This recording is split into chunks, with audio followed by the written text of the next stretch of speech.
j'aimerais vous parler d'un sujet extrêmement important, c'est celui de l'ancrage. L'ancrage face à la spiritualité, tout simplement parce que je viens de vivre une expérience où, grâce au manque d'ancrage, j'ai eu quelques expériences un petit peu troublantes. Parce que souvent, qu'est-ce qui se passe quand on est trop dans la spiritualité, dans la méditation, dans l'intérieur, qu'est-ce qui se passe? C'est que on s'éloigne de la matière et on s'éloigne de la vie et on donne trop d'importance à l'invisible au détriment de visible. Et ça, c'est extrêmement grave parce que ça crée un déséquilibre. Parce que la vie est faite d'équilibre où il faut vraiment équilibrer sa vie dans le sens où il faut se concentrer à la fois sur sa vie intérieure, mais ne jamais oublier sa vie extérieure. Parce que quand vous faites ça, qu'est-ce qui se passe? Vous créez un déséquilibre et qu'est-ce qui se passe par la suite? Ça, vous créez un problème d'ancrage. Ce qui fait que quand vous vous désancrez de la matérialité, de la vie matérielle, qu'est-ce qui se passe? En quelque sorte, c'est comme si vous refusez l'expérience terrestre, c'est comme si vous refusez la vie, tout simplement. Et ça crée un déséquilibre dans votre vie. Et vous pouvez rencontrer beaucoup de problèmes, ça peut être des crises de panique, etc. Et parfois, on ne sait pas d'où ça vient, mais ça vient d'un manque d'ancrage. Faites très attention à ça parce que je vous en parle, parce que c'est une situation que j'ai vécue.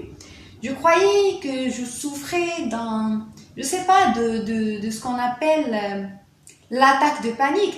En vérité, quand j'ai vérifié, je souffrais d'un manque d'ancrage. Tout simplement parce que j'étais trop dans l'intérieur, dans les méditations, etc. Et à un moment donné, je me suis laissée aller et j'ai presque oublié la vie matérielle. Et j'ai eu un coup de la vie, plutôt une gifle de la vie qui m'a rappelé que je suis là pour vivre les deux aspects de ma vie, pour me concentrer sur l'intérieur, mais aussi sur l'extérieur. Sinon, la vie matérielle n'aurait jamais existé. Ce qui fait que là, on est amené à garder un équilibre entre l'intérieur et l'extérieur. Tu dois travailler sur toi à l'intérieur, mais tu dois aussi agir à l'extérieur. Tu ne dois plus subir l'extérieur, mais tu dois être un créateur et un décideur. C'est celui qui décide à l'intérieur, mais qui agit à l'extérieur. Et c'est ça la création, c'est ça être un créateur de sa vie, un créateur de sa réalité. Le créateur, eh bien, il est là en train de conjuguer l'ombre à la lumière, conjuguer l'intérieur à l'extérieur pour donner place à la création. Donc, j'aimerais juste, en quelque sorte, vous rappeler ça, c'est très très important. C'est très important de ne jamais oublier de s'ancrer, de ne jamais oublier l'ancrage. Eh bien, comment vous pouvez le faire? C'est quoi d'abord s'ancrer? C'est quoi l'ancrage? Quand on parle de l'ancrage, eh bien, c'est notre capacité à rester dans la vie matérielle grâce à des activités, grâce au contact avec les objets, avec la nature, avec notre corps. Et ça, c'est extrêmement important, c'est de ne jamais se laisser aller et d'oublier c'est-à-dire d'oublier de se concentrer, plutôt se recentrer sur ses sensations, sur son corps, sur son physique, par exemple, grâce au sport, grâce au massage, ça peut être des loisirs, des activités, des passions, etc. Ça peut être aussi de marcher pieds nus, ça peut être marcher dans la nature, etc. Ce qui fait que ces moments-là, ce sont des moments d'ancrage. C'est des moments qui vont vous permettre de rester aligné, de vous ancrer dans la matière, mais sans attacher à cette matière. Ça, c'est très important aussi. C'est d'être conscient qu'on est là pour s'ancrer dans la matière, mais pas pour s'y attacher, pas pour devenir obsédé par la matière. Non, il faut juste s'ancrer pour, en quelque sorte, honorer, sacraliser cette matière. Ça, c'est très important. C'est de spiritualiser la matière, de la sacraliser, de en quelque sorte de faire vivre cette vie intérieure à l'extérieur. En quelque sorte, quand tu fais ça avec conscience, avec pleine conscience, eh bien, qu'est-ce qui se passe? Eh bien, tu intensifies ta vie. Tu ne vis plus la vie avec banalité. Tu savoures ta vie pleinement. Et tes activités ne sont plus des simples activités obligatoires où tu dois tout simplement faire le linge, te laver juste parce que on doit le faire, parce que la société dit qu'on doit le faire tout simplement. Non, mais tu le fais avec conscience, tu le fais pour t'ancrer pleinement et vivre pleinement la vie matérielle. C'est de cette manière-là que tu vas garder cet équilibre-là entre ta vie intérieure et ta vie extérieure sans te créer des problèmes. Parce que la spiritualité n'est pas facile. La spiritualité, c'est vraiment un océan, c'est pas donné à tout le monde. Et croyez-moi que je vous parle de mon expérience parce que ce n'est pas, quand on parle de spiritualité, on n'est pas juste dans le feel good. Il y a une différence entre les idées de développement personnel, le feel good, la motivation et la pure spiritualité. La spiritualité dont je vous parle et dont je vous ai déjà parlé dans des anciennes vidéos et je vous en parlerai bientôt, bien évidemment, c'est pas à prendre à la légère, croyez-moi. Croyez-moi que c'est un terrain dangereux. Parce que on est en train de dealer avec l'énergie. Je parle d'énergie, je parle pas de la magie.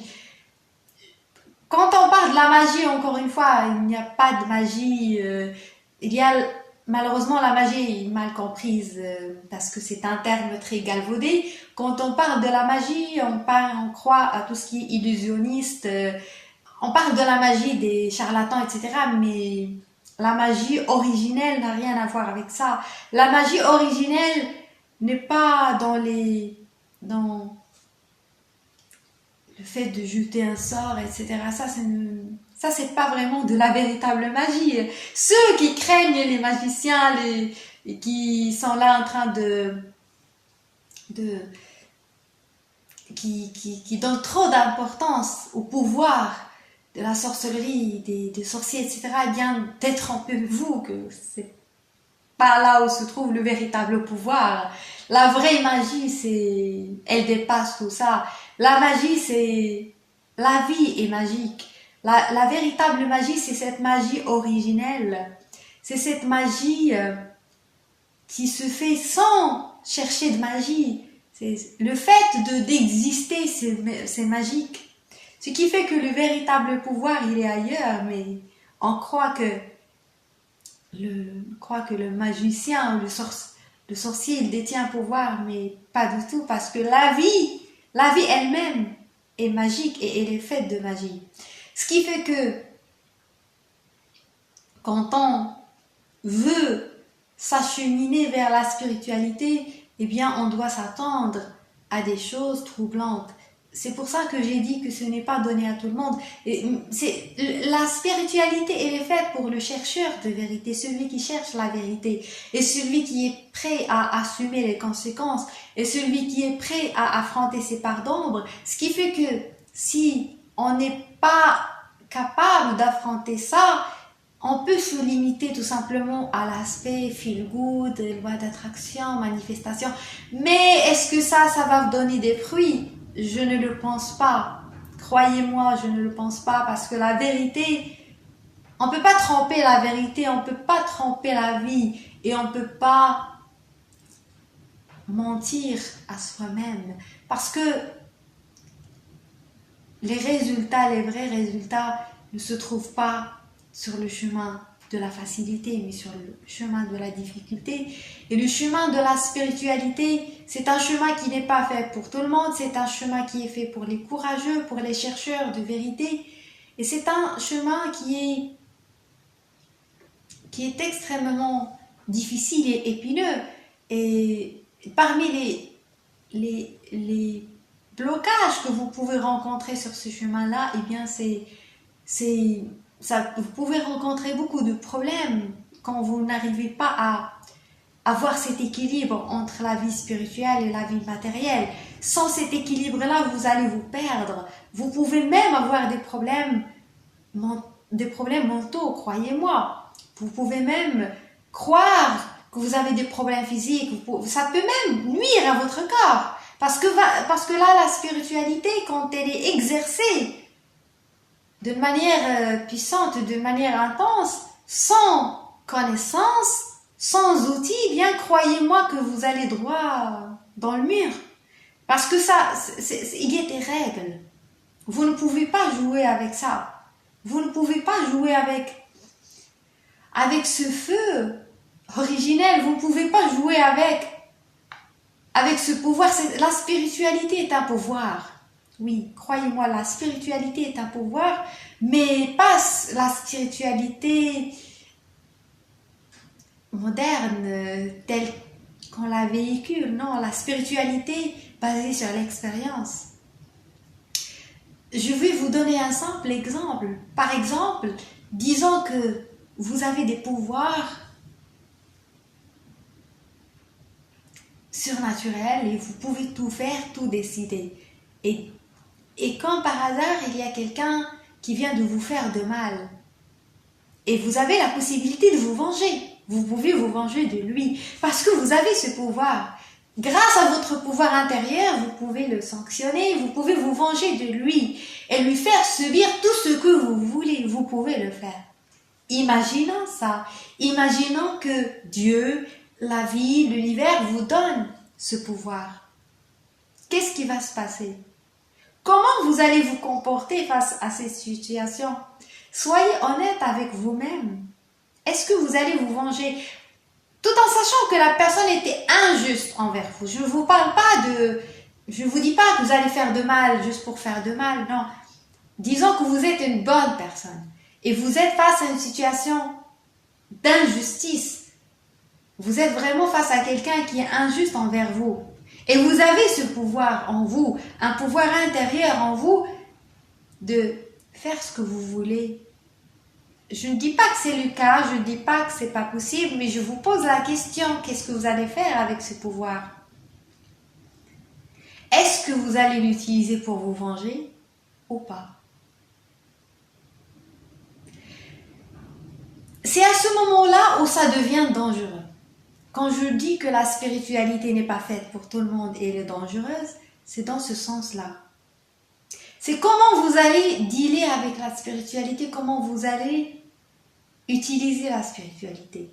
Parce que si vous avez un pouvoir de tout faire, et surtout ce pouvoir ne sera pas donné à tout le monde. Parce que ce pouvoir-là est tellement dangereux et ça demande de la responsabilité. On ne peut pas le donner à tout le monde. Pas n'importe qui reçoit ce pouvoir-là. Et tous les prophètes ont été dotés de ce pouvoir-là, et les envoyés du ciel, et les messagers, etc. Ce n'est pas donné à tout le monde. Quand on a ce pouvoir, c'est parce qu'en quelque sorte, on le mérite. Celui qui a ce pouvoir-là, croyez-moi que il ne va pas l'utiliser pour se venger. Pas parce qu'il est bon, mais parce qu'il connaît les règles. Si vous utilisez ce pouvoir pour vous venger, ce qui va se passer, c'est que oui, vous allez vous venger. L'autre aura ce que vous avez souhaité de lui envoyer. Le problème est pire, le problème est beaucoup plus... C'est pas ce qu'on pense, parce que qui est l'autre en fait? C'est ça la véritable question, parce que quand vous envoyez une intention, quand vous avez cette intention de nuire à l'autre, en quelque sorte, ça vous revient parce qu'il n'y a personne d'autre que vous. Parce que en apparence, on est dans la dualité, mais au fond, on est dans l'unité, parce que l'autre n'existe pas véritablement. L'autre est juste un miroir. Il n'y a que soi qui existe. Il n'y a que le soi, le véritable soi qui existe et qui est un. Et ce soi, c'est cet espace qui unit tout le monde. Et c'est ce rien, c'est ce vide qu'on n'observe pas, qui est vraiment plein d'énergie et de vibrations et qui existe. Ce qui fait que la vie et les apparences sont illusoires et n'existent pas. Ce qui existe derrière ça, c'est un arrière-plan. qu'on ne voit pas.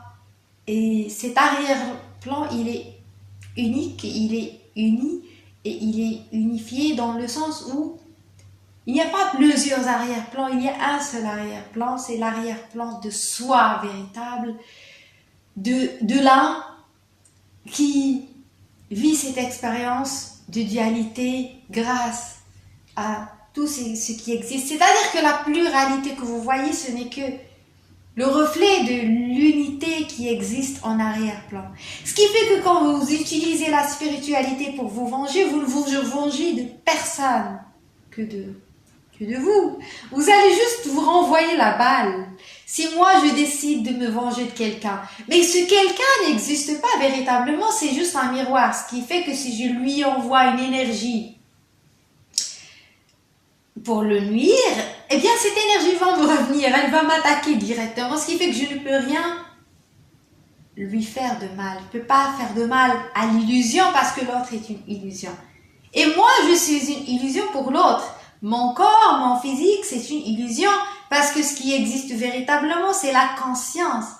C'est cette conscience-là qu'on a à l'intérieur de nous. C'est une conscience impalpable et invisible, mais elle est pleine d'énergie.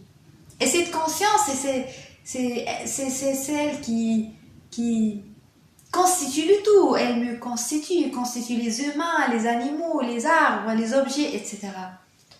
Donc, la spiritualité devient dangereuse quand elle est mal utilisée. Elle dépend de son utilisateur. Mais vous allez me dire, mais comment faire face à l'injustice? Comme j'ai dit, si vous décidez de vous venger, ça va vous revenir parce qu'il n'y a personne d'autre que vous. Par contre, cette injustice-là nécessite à ce que vous travaillez sur vous en comprenant que l'autre, ce n'est qu'un miroir et en agissant dans la matière et en posant des actions sans rancune. C'est-à-dire que moi, je pose une action dans la matière pour acquérir mes droits, mais sans cultiver de la rancune, de la colère, de la haine, loin de là. Tout en se révoltant paisiblement, tout en cultivant cette révolte pacifique, en agissant ainsi, vous allez vraiment détourner les choses en votre faveur sans nuire à personne. Et bien évidemment, personne n'échappe au karma. Peu importe l'injustice que vous allez vivre de l'extérieur, la personne qui vous fait subir cette injustice-là, ça va lui revenir tout simplement parce que personne, comme j'ai dit, n'existe à l'extérieur. La personne qui fait de mal, elle ne le fait qu'elle-même tout simplement. Ce qui fait que ça ne sert absolument à rien de se venger. Au lieu de se venger, essayez d'orienter cette énergie-là vers vous en travaillant sur son intérieur, mais en agissant aussi dans l'extérieur.